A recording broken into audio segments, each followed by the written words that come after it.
Hello hi good morning समस्त मोर शुभ सकाळ मझे टिके देह भल नथिला बोली क्लासटा गैप थिला। आज आम आशा करछे आपण समस्ते पढ़ापढ़ी ठीक ठाक करुवे। आउ एसएससी टीजीटी परीक्षा जहाँ भी 2 मास पर पाखापाखि 2 मास पर परीक्षा हम। आउ इलेक्शन पर ही परीक्षा हेब। आमको बहुत टाइम अच्छी प्रिपरेशन करने। आशा करछि आपण माने भल भाव प्रिपरेशन जारी चली आपणकर। तो आज आम पढ़ा कौन ना आज आम रूढ़ी विषय पढ़ा। आज अच्छी क्लास कौन ना आम रूढ़ी रे केवल ऑब्जेक्टिव गढ़ा सर्ट क्वेश्चन जिते सब अच्छे इंपोर्टेंट क्वेश्चन अच्छी ट्यूटोरियल बेसिक क्वेश्चन गुड़ाक आम से क्वेश्चन गुड़ को गड़ेदबा।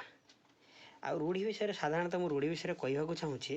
आम प्रथम रूढ़ी क्या कहवा है रूढ़ी अच्छी रूढ़ी आम क्या कहवा। कौन सी शब्द निजस्व अर्थ छाड़ी अन्य शब्द सहित मिसी स्वतंत्र अर्थ प्रकाश कले यह रूढ़ी कह जाए। कौन शब्द थी तार निजस्व अर्थ को छाड़ी गोटे शब्दर कौन थी ना निजस्व अर्थ छाड़ी गोटे जहाँ सहित जो शब्द मिसी जाकि गोटे नूतन शब्दर अर्थ नूतन अर्थ प्रकाश पाइब ताको आम कौन कहवा ताको आम रूढ़ी कहवा। रूढ़ी भी 2 प्रकार अच्छे। गोटे रूढ़ी हूँ आमर क्रियाहीन रूढ़ी गोटे अच्छी आ गोटे क्रियायुक्त रूढ़ी अच्छी। ताहले आम क्रियाहीन रूढ़ी जो क्रिया नथिबो क्रिया नथिबो कौन कहते ना क्रियाहीन रूढ़ी कहवा। जो क्रिया अच्छी जो क्रिया लगी खाए जाए हटाए है जो क्रिया लगी ताको कौन कह आम क्रियायुक्त रूढ़ी।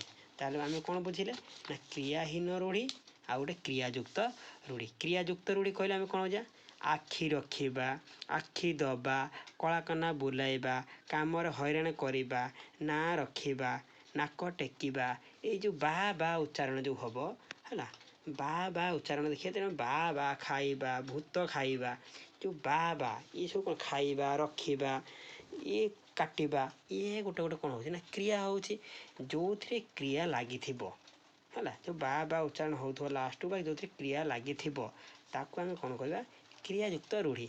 आउ जोटा क्रिया लगी नाको आम कौन कहवा जो क्रिया नथिबो जहाँ क्रिया नथिबो क्रियाहीन रूढ़ी। ऊपर ठाउरिया है जोक मुहर लुण ए कौन क्रिया ना ये क्रिया ना बा को बता ए क्रिया किसी ना जेहेतु ये क्रिया ना आम कौन कहवा क्रियाहीन रूढ़ी कहवा। आप समस्त बुझीपारे है ताल क्रिया रूढ़ी हूँ 2 प्रकार है गोटे क्रियाहीन रूढ़ी आ गोटे क्रियायुक्त रूढ़ी है ता भर भी आम यहाँ ये 2टा हूँ इंपोर्टाट क्रियाहीन रूढ़ी आ क्रियायुक्त रूढ़ी ये 2टा इंपोर्टाट। आ गोटे थाए आमर कौन ना तुलनात्मक रूढ़ी थाए है छुंची परी मुह करवा पवन परी धाइबा यहाँ हूँ तुलनात्मक माने आम कौन करवा ना जनक सहित आउ सहित है आउ जन को तुलना करवा है ताको आम कौन कहवा ना तुलनात्मक रूढ़ी कह है। तो देखिए आम एग्जाम्पल जो अच्छी गल ग्रह हेबा माने एटा तुलना कर गल ग्रह हवा आर अर्थ कौन जानते ना आर अर्थ हूँ पर उपर बोझ हेबा। तो पर उपर बोझ हेबा अकल सलामी भल कार्य करने को जाई दंडरे पड़ा यही सब है कौन तुलनात्मक रूढ़ी यहाँ हूँ एग्जाम्पल। किंतु आम विशेषकर आज आम कौन करवा ना आमर जिते सब इम्पोर्टाट MCQ अच्छी आम आज सारिबा जिते सब MCQ अच्छे MCQ क्वेश्चन जिते सब अच्छे है आम सर्ट क्वेश्चन जो अच्छे इंपोर्टाट क्वेश्चन ताको आम शेष करवा। चलतु आ विलम्ब नक आम MCQ जिते अच्छी इंपोर्टाट क्वेश्चन आम गड़ेदबा। आसतु आपण है कमेंट बॉक्स लिखुँ जे यार आंसर यहाँ आंसर यहाँ है आपको सुविधा अनुसार कमेंट बॉक्स लिखि दिंतु जे आमर आर आंसर सब लिखुँ है ओके। आसतु आम क्वेश्चन को जीवा।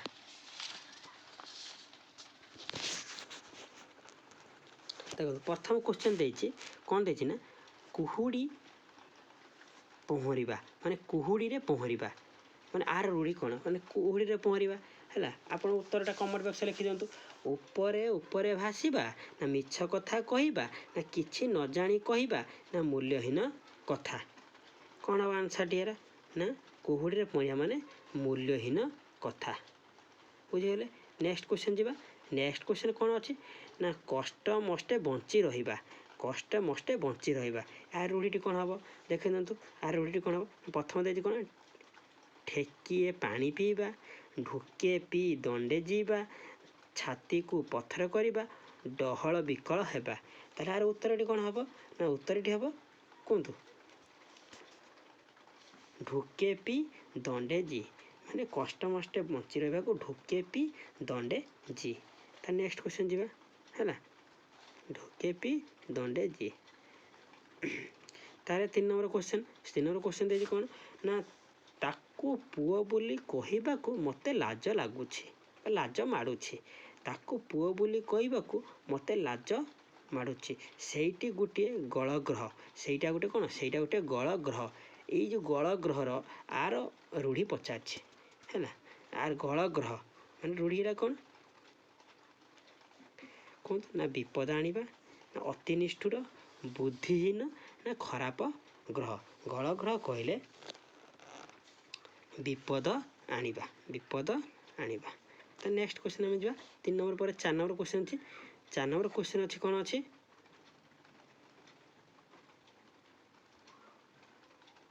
ଦେଖନ୍ତୁ ଆଖି ଦେବା ମାନେ ଆଖି ଦେବାର ଆଖି ଦେବା ଉକ୍ତ ଆହାର ରୂଢ଼ିଟି କ'ଣ ହେବ ଦେଖ ଆଖି ଦେଖାଇବା ଅନ୍ୟ ଉପରେ ନଜର ରଖିବା ନା ଦୃଷ୍ଟି ଦେବା ନା ଜାଗ୍ରତ କରାଇବା। ତାହେଲେ ଆଖି ଦେବା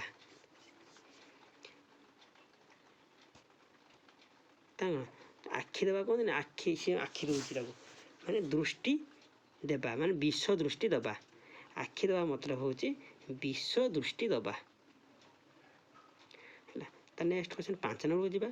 5 ନମ୍ବର ଦେଇଛି କ'ଣ କଥା ପକାଇବା। କଥା ପକାଇବାର ରୂଢ଼ିଟି କ'ଣ ହେବ ଯେ କଥା ପକାଇବା ରୂଢ଼ିଟି ହେବ ନା ନା ଆର ଆନ୍ସର୍ଟି ହେବ ଦେଖନ୍ତୁ। କ୍ୱେଶ୍ଚନ୍ କ'ଣ ଅପସନ୍ ଦେଇ ସବୁ ଏଇଟା ପରୀକ୍ଷା OSTT 2019ରେ କ୍ୱେଶ୍ଚନ୍ଟି ଆସିଥିଲା। ଆପଣ କମେଣ୍ଟ ବକ୍ସରେ କମେଣ୍ଟ ଦେଇଦିଅନ୍ତୁ କ'ଣ ଆନ୍ସର୍ଟି ହେବ। ନିଷ୍ପତ୍ତି କରିବା ନା ଗୁପ୍ତ କଥା ପ୍ରଘଟ କରିବା ନା ବାଧା ଦେବା ନା ପ୍ରସ୍ତାବ ଦେବା।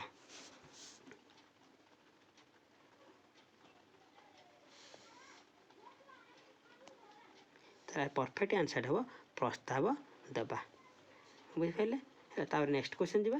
ନେକ୍ସଟ କ୍ୱେଶ୍ଚନ୍ ଅଛି କ'ଣ ଅଛି ନା କାନ୍ଧ ଲଗାଇବା ରୂଢ଼ିଟିର ଅର୍ଥ କ'ଣ। ଯେଉଁ କାନ୍ଧ ଲଗାଇବା ଆର ରୂଢ଼ିଟି ଅର୍ଥ କ'ଣ ଦେଖନ୍ତୁ। ଅପସନ୍ କ'ଣ ଦେଇଛି ଅପସନ୍ ଦେଖିଦିଅନ୍ତୁ। କାନ୍ଧ ଲଗାଇବା କଠିନ ପରିଶ୍ରମ କରିବା ନା ବାଧ୍ୟ କରିବା ନା ସାହାଯ୍ୟ କରିବା ନା ଅନିଶ୍ଚିତ ଭାବରେ କାର୍ଯ୍ୟ କରିବା। କାନ୍ଧ ଲଗାଇବା ତାହେଲେ କ'ଣ ଆର ଆନ୍ସର୍ଟି ହେବ ଆନ୍ସର୍ଟା କମେଣ୍ଟ ବକ୍ସରେ ଆପଣମାନେ ଦେଇଦିଅନ୍ତୁ। ଆନ୍ସର୍ଟି କ'ଣ ହେବ ନା ସାହାଯ୍ୟ କାନ୍ଧ ଲଗାଇବା ହେଉଛି ସାହାଯ୍ୟ କରିବା। 7 ନମ୍ବର କ୍ୱେଶ୍ଚନ୍ ଦେଖନ୍ତୁ କୁହୁଡ଼ି ପହଁରିବା ମାନେ କୁହୁଡ଼ିରେ ପହଁରିବା। କୁହୁଡ଼ିରେ ପହଁରିବା ଏ ପରୀକ୍ଷା କେଉଁ ପରୀକ୍ଷାରେ ପଡ଼ିଥିଲା ଏଇଟା ନା OST 2018ରେ ପଡ଼ିଥିଲା। କୁହୁଡ଼ିରେ ପହଁରିବା ମାନେ କଷ୍ଟସାଧ୍ୟ କାତର ହେବା ନା ଅସମ୍ଭବ ସମ୍ଭବ ହେବା ନା ବୃଥା ପରିଶ୍ରମ। କୁହୁଡ଼ିରେ ପହଁରିବା ମତଲବ କ'ଣ ବୃଥା ପରିଶ୍ରମ। କେଉଁ ରୂଢ଼ିଟି ପ୍ରତିଶୋଧ ନେବା ଅର୍ଥରେ ପ୍ରଚଳିତ। ତାହେଲେ କେଉଁ ରୂଢ଼ିଟି ପ୍ରତିଶୋଧ ମାନେ ପ୍ରତିଶୋଧ ନେବା ଅର୍ଥରେ ପ୍ରତିଶୋଧ ମାନେ ଏଇଟା 2018 ପଡ଼ିଥିଲା OSTରେ। ରକ୍ତ ଚାଉଳ ଚୋବାଇବା ଅକଷ ରଖିବା ଖାଲରେ ପକାଇବା ଦାଉ ସାଧିବା। ଏଇ ଯେଉଁ ପ୍ରତିଶୋଧ ନେବା କ'ଣ ଆମର ନାହିଁ ଗୋଟେ ଗୀତ ଦାଉ ସାଧନା ଯେତେ ସବୁ ଆମର ରହିଲା ମାନେ ରୂଢ଼ି ପ୍ରୟୋଗ କିଛି ନା କିଛି ତା ସହିତ କ'ଣ କିଛି ନା କିଛି ଗୋଟେ ଟପିକ୍ ଲିଙ୍କ ରହୁଛି ହେଲା। ଆମ ଗାଁ ଗହଳିରେ ପ୍ରଚଳିତ ଯେତେ ଭାଷା ଅଛି କିଛି ତା ସହିତ ଲିଙ୍କ ରହୁଛି ହେଲା। ତ ଦେଖନ୍ତୁ ପ୍ରତିଶୋଧର ହେବ କ'ଣ ହେବ ନା ପ୍ରତିଶୋଧର ହେବ ଦାଉ ସାଧିବା। କ'ଣ ହେବ ନା ଦାଉ ସାଧିବା। ନେକ୍ସଟ କ୍ୱେଶ୍ଚନ୍ ଯିବା 9 ନମ୍ବର। 9 ନମ୍ବର କ'ଣ ଅଛି ଅଛି ମା'କୁ ଗଛି ମା ମାନେ ଅଛି ମା'କୁ ଗଛି ମା। ଅଛି ମା ଅନଧିଷ୍ଟ ଫଳ ଆଶାରେ କୌଣସି କାମ କରିବା, ଅତୁଳନୀୟ ବସ୍ତୁ ସହିତ ତୁଳନା କରିବା, ନା ଗୋଟିଏ ମନ୍ଦ କାର୍ଯ୍ୟ ଦ୍ୱାରା ସମସ୍ତ ସୁଫଳ ନଷ୍ଟ ହେବା, ଆଉ ଠିକ୍ ଠିକଣା ନଥିବା। ତାହେଲେ ଆର ପରଫେକ୍ଟ ଆନ୍ସରଟି ହେବ, ଉତ୍ତର ହେବ କ'ଣ ହେବ? ଅତୁଳନୀୟ ବସ୍ତୁ ସହିତ ତୁଳନା କରିବା। ଅଛି ମାଠୁ ଗଛି ମା ହେଉଛି କ'ଣ ନା ଅତୁଳନୀୟ ବସ୍ତୁ ସହିତ ତୁଳନା କରିବା। ତ ନେକ୍ସଟ କ୍ୱେଶ୍ଚନ୍ 10 ନମ୍ବର କ୍ୱେଶ୍ଚନ୍ ଅଛି। 10 ନମ୍ବର କ୍ୱେଶ୍ଚନ୍ କ'ଣ ଅଛି? 3 13 କରିବା, 3 13 କରିବା ମାନେ 3 13 କରିବା ମାନେ ଏପଟ ସେପଟ କରିଦେବା। ସର୍ବନାଶ କରିବା, ନା ମୂଲ୍ୟହୀନ କଥା, ନା ନିଜ କଥା କହି ବିବ୍ରତ କରିବା, ନା ଠକିବା। ଆର ପରଫେକ୍ଟ ଆନ୍ସରଟି ହେବ କ'ଣ? ଆପଣ କମେଣ୍ଟ ବକ୍ସରେ କମେଣ୍ଟ ଦିଅନ୍ତୁ। ଆର ପରଫେକ୍ଟ ଆନ୍ସରଟି ହେବ ଠକିବା। ତାହେଲେ ଗଲା 11 ନମ୍ବର ଅଛି ମଲା ଘୋଡ଼ାର ଟାଙ୍କ ମାପିବା। ମାନେ ମଲା ଘୋଡ଼ାର ଟାଙ୍କ ମାପିବା। ଅପସନ୍ ଦେଇଛି ଅସାର କଥାରେ ମନ ଦେବା, ବୃଥା ଚେଷ୍ଟା କରିବା, ସାବଧାନ ହୋଇ ଚଳିବା, ବିଷମ ସମସ୍ୟାରେ ପଡ଼ିବା। ତାହେଲେ ମଲା ଘୋଡ଼ାର ଟାଙ୍କ ମାପିବା ଅର୍ଥ ହେଉଛି ଅସାର କଥାରେ ମନ। ମଲା ଘୋଡ଼ାର କ'ଣ ହେବ ନା ଅସାର କଥାରେ ମନ ଦେବା। ଗଲା। ତାହେଲେ ଆମେ ନେକ୍ସଟ କ୍ୱେଶ୍ଚନ୍ ଯିବା। ନେକ୍ସଟ କ୍ୱେଶ୍ଚନ୍ କ'ଣ ଅଛି? 12 ନମ୍ବର କ୍ୱେଶ୍ଚନ୍ ଦେଖିବା।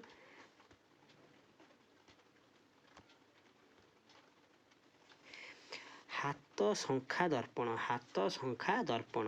ଏ ଯେଉଁ ହାତ ସଂଖ୍ୟା ଦର୍ପଣର ରୂଢ଼ିଟି କ'ଣ ହେବ?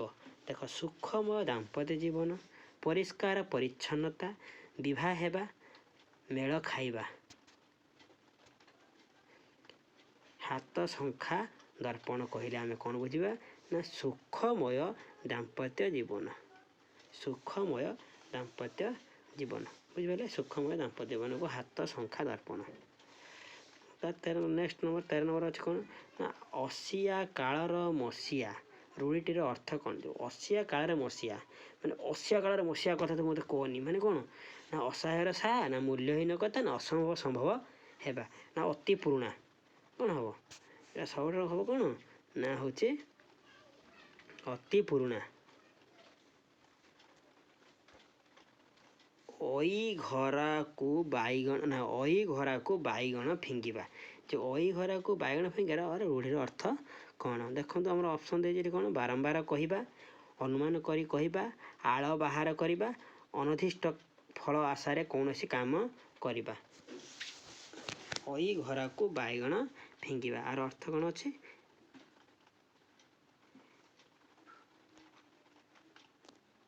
ନିର୍ଦ୍ଦିଷ୍ଟ ଅନିର୍ଦ୍ଦିଷ୍ଟ ଫଳ ଆଶାରେ କୌଣସି କାମ କରିବା। କ'ଣ ନା ଅଇ ଘରକୁ ବାଇଗଣ ଫିଙ୍ଗିବା, ଅନିର୍ଦ୍ଦିଷ୍ଟ ଫଳ ଆଶାରେ କାମ କରିବା। ବୁଝିଗଲା? ହେଲା, ଏଇଟା ଆମର 14ଟି MCQ କ୍ୱେଶ୍ଚନ୍। ଆମେ ଆହୁରି ବହୁତ MCQ କ୍ୱେଶ୍ଚନ୍ ଅଛି, ଆମେ ନେକ୍ସଟ କ୍ଲାସ୍ରେ ଡିସ୍କସନ୍ କରିବା। ଏତିକ କ୍ୱେଶ୍ଚନ୍ ଅଛି ଇମ୍ପୋର୍ଟାଣ୍ଟ। 14ଟି ଇମ୍ପୋର୍ଟାଣ୍ଟ ପ୍ରିଭିୟସ୍ ଇୟର୍ରେ ପଡ଼ିଥିବା କ୍ୱେଶ୍ଚନ୍ ଏଇଟା ହେଲା। ଏ ବହୁତ ଇମ୍ପୋର୍ଟାଣ୍ଟ। ଆକୁ ବେସ୍ କରିକି ଅଲଗା ଅଲଗା କ୍ୱେଶ୍ଚନ୍ ଆମେ କରିବା। ନେକ୍ସଟ କ୍ଲାସ୍ରେ ଅଲଗା କ୍ୱେଶ୍ଚନ୍ ଆମେ କରିବା। ମୁଁ ଆଶା କରୁଛି ଆପଣଙ୍କୁ ଏଇ ଭିଡ଼ିଓଟି ବହୁତ ଭଲ ଲାଗିଥିବ। ହେଲା, ନିଶ୍ଚିତ ଭଲ ଲାଗିଥିଲେ ଗୋଟେ ଲାଇକ୍ କରିଦିଅନ୍ତୁ। ଆଉ ଏଇ ନୂଆ ନୂଆ ଭିଡ଼ିଓ ଦେଖିବା ପାଇଁ ଚ୍ୟାନେଲକୁ ସବସ୍କ୍ରାଇବ୍ କରନ୍ତୁ। ମୁଁ ଭଗବାନଙ୍କ କୃପାରୁ ମୁଁ ଆଶା କରୁଛି ଆପଣମାନେ ଭଲରେ ପ୍ରିପାରେସନ୍ କରନ୍ତୁ। ହେଲା, ପରୀକ୍ଷା ତ ଅଛି କିନ୍ତୁ ପ୍ରିପାରେସନ୍ ଜାରି ରଖିଥାନ୍ତୁ। ରହୁଛି, ପୁଣି ଦେଖା ହେବ ନେକ୍ସଟ କ୍ଲାସ୍ରେ। ଧନ୍ୟବାଦ।